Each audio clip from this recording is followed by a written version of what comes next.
Magandang hapon sa inyong lahat. Nandito po tayo sa aming backyard. May sasabihin lamang po ako tungkol po sa pagiging asawa ng isang AFAM. Kasi mali po kasi yung mindset ng karamihan sa ating mga Pilipino. Lalong-lalo na dyan sa Pilipinas, yung hindi pa nakasubok na mag-abroad. Akala kasi nila, pag nakapag-asawa ka ng AFAM or naging OFW ka, tumapa ka lang sa banyagang lupa, mayaman ka na kaagad. Maling-mali po yun.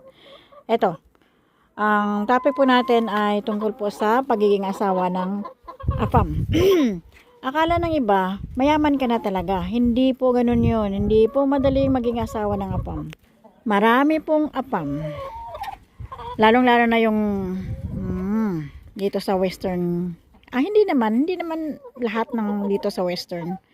Kasi sobra silang open, sobra silang tawag dito, yung liberated. Tungkol po sa yan, sa pera. Kunwari, iba kasi dito, ibang-iba sa Pilipinas. Kapag po kailangan talaga magtrabaho tayo. Lahat ng tao sa loob ng bahay magtatrabaho. Kasi po, hindi pwedeng aasa ka lang sa apa mo. Hindi yun pwede. Kanya-kanya po kaming bill dito. Share po kami ng bill.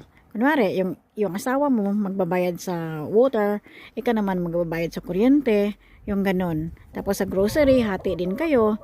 Wala pong hindi po totoo yung sinasabi nila na kapag apam ang naging asawa mo, sitting pretty ka na lang. Hindi po yun pwede. Hindi po yun totoo.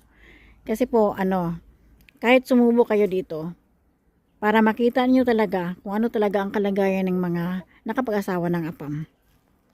At dito po sa sa abroad, hindi po uso ang katulong. Kumbaga, magtatrabaho ka na to earn money, ikaw pa ang magtatrabaho pagdating mo sa bahay. Katulad ng paglalaba, pagluluto, paglinis ng bahay, kung may anak kayong maliliit, ikaw pa ang mag-aalaga. Kapag kayo pumasok na sa trabaho sa umaga, iiwan nyo mga bata yung hindi pa pumapasok sa school, yung mga maliliit pa, iiwanan nyo sa daycare. So, panibagong na naman yun, another budget na naman po yun, nalalabas sa bulsa mo. At dito po sa abroad, sa western country, hindi po katulad sa Pilipinas na karamihan sa atin dyan, ang humahawak ng pera ay yung babae. Dito po hindi. Hindi po nila ibinibigay yung income nila sa'yo. Bale, ikaw magtatrabaho ka rin, siya magtatrabaho, kanya-kanya po kayo. Kasi yung mga sweldo ninyo,